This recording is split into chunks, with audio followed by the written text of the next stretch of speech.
पीले दांत वाली बहू। रंजना कभी ब्रश नहीं करती थी। उसे कितनी बार उसके माँ बाप ने डांटा, लेकिन उसका कोई असर उस पर होता ही नहीं था, जिस कारण से उसके दांत पीले पीले हो जाते हैं। शादी के बाद अरे बहू, वैसे तो तुझ में कोई कमी नहीं है, पर तेरे दांत इतने पीले कैसे हैं बेटा? कैसे मतलब? कोई सर्जरी थोड़ी ना कराई है। वो तो क्या है ना, मैं ब्रश नहीं करती थी तो पीले हो गए। अब क्या करूं? आप कहें तो लाल करवा लूं या फिर काले? यार ये क्या है, क्यों माँ से लड़ रही हो? लड़ रही हूँ? अरे मैं लड़ रही हूँ या ये बोल रही है कि दांत पीले हैं, पीले। अरे तपस्या थोड़ी ना की है इन्हें पीले करने के लिए। बकायदा ब्रश नहीं किया है 20 साल तक, तब जाकर। छी, कैसी बात कर रही हो? ये उस वक्त तो पीले नहीं थे जब हम लोग तुम्हें देखने आए थे। अरे तब साफ करवा लिया होगा डेंटिस्ट के पास जाकर। अब देखो कैसे पीले पीले लग रहे हैं। रंजना सास की तरफ गुस्से से देखती है। फिर शुरू हो गई पीले पीले पीले। अरे पीले तो तब भी थे जब मेरे हाथ का रसगुल्ला उड़ा उड़ा कर खा रही थी और बोल रही थी, लड़की नहीं गुणों का खजाना दे रहे भाई साहब आप। खैर, अब वो लोग करते भी तो क्या करते, पीले दांत वाली बहू पल्ले पड़ी थी तो झेलना तो था ही।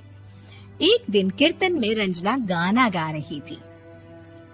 अरे कमला बहन, माँ का द्वार है, यहाँ तो सब शुद्ध होकर आते हैं, फिर अपनी बहू को ब्रश भी नहीं करवाती तुम। दूर से पीले पीले दांत भक्ति में बाधा उत्पन्न कर रहे हैं। अरे कोई 2 साल के बच्ची थोड़ी ना लेकर आई हूँ मैं बहू बनाकर। अच्छी खासी लड़की है, अरे कैसे करवाऊं ब्रश?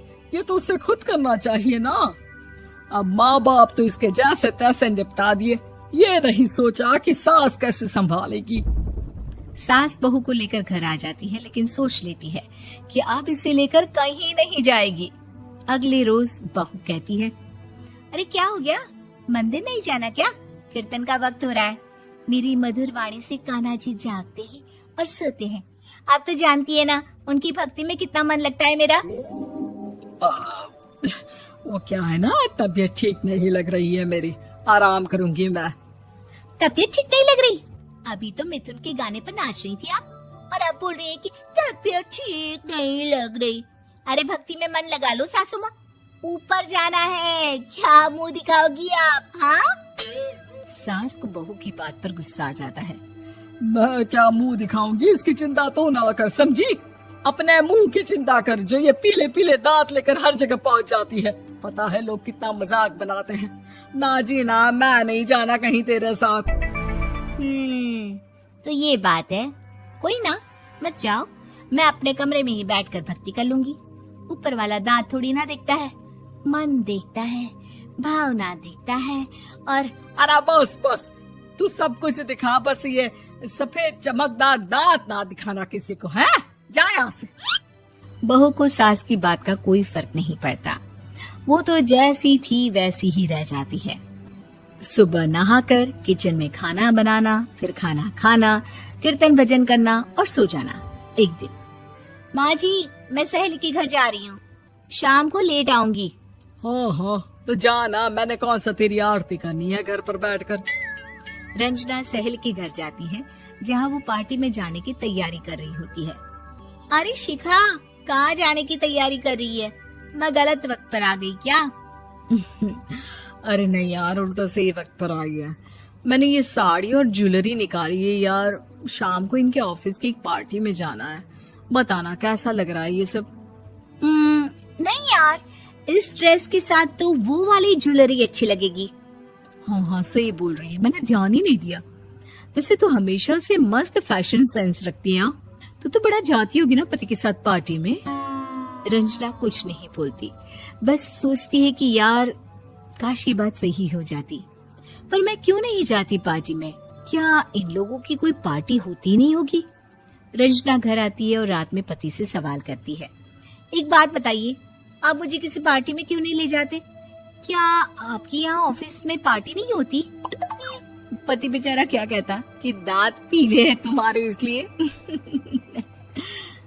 अरे कोई पार्टी होती नहीं हम लोगों के ऑफिस में, तो कहाँ से लेकर जाऊं? और मार्केट, मॉल, कहीं वीकेंड घूमना, कहीं तो। अरे यार, सारे हफ्ते में एक छुट्टी मिलती है, तो सोचता हूँ कि आराम ही कर लूं। क्यों? रंजना मन मार के रह जाती है। पहले कभी सास के साथ मंदिर जाया करती थी, लेकिन वो भी सास ने ले जाना बंद कर दिया। घर बैठी बैठी रंजना बोर हो जाती है। तभी उसे आइडिया आता है और वो मायके जाने का सोचती है। सासू माँ, 2 दिनों के लिए मम्मी के घर जा रही हूँ। अच्छा अच्छा ठीक है, आराम से जा। और हाँ, माँ से कुछ अच्छी आदत सीख कर आना कि कैसे शरीर के हर भाग की तरह दांतों की सफाई भी जरूरी होती है, समझी? शुरू हो गई ना आप। वो लोग आपकी तरह नहीं है कि छोटी छोटी बात का बतंगड़ बना दे। उन लोगों के लिए मैं मायने रखती हूँ, ना कि मेरे पीले पीले दांत। रंजना माँ को बिना बताए उन लोगों को सरप्राइज देती है, लेकिन जैसे ही वो दरवाजे पर पहुँचती है, अंदर देखती है कि घर वाले कहीं जा रहे होते हैं। अब माँ, काश रंजना दीदी के दांतों वाली प्रॉब्लम नहीं होती, तो वो भी हम लोगों के साथ चलती ना बुआ जी की बेटी की शादी में। हाँ बेटा, लेकिन अब उसे कौन समझाए कि उसको उसके पीले दांत नहीं दिखते, लेकिन उसके आसपास के लोगों को कितना एम्बैरेसिंग फील कराते हैं। मुझे तो कितनी बार उसके स्कूल की टीचर ने शिकायत की कि उसके साथ कोई लड़की बैठना भी नहीं चाहती, और ना ही कॉलेज में कोई उससे बात करना चाहता था। लेकिन पता नहीं क्यों उसे ये बात समझ में ही नहीं आती। कोई कमी नहीं है उस लड़की में, बस यही कि दांत पीले हैं। वो तो भला हो जीजा जी और उनकी माँ का, जो दीदी को जैसी है वैसे ही रखा हुआ है। रंजना को अपने घर वालों की बात सुनकर बहुत दुख होता है। वो सोचती है कि वो क्या करे, लेकिन फिर वो सीधा डेंटिस्ट के पास जाती है, अपने दांत चमकाती है और कसम खाती है कि वो रोज ब्रश करेगी। अरे क्या हो गया? तुम तो 2 दिनों के लिए गई थी ना, पर कोई ना, अच्छा है, चलो आ गई तो। रंजना सास के सामने आकर खड़ी हो जाती है और पूरी स्माइल करती है, उसके चमकदार दांतों को दिखाती हुई। हैं? चले मंदिर। माँ, मुझे माफ कर दीजिए, मैंने आप लोगों को बहुत एम्बैरेसिंग फील करवाया। मैं आज से रोज ब्रश करूंगी।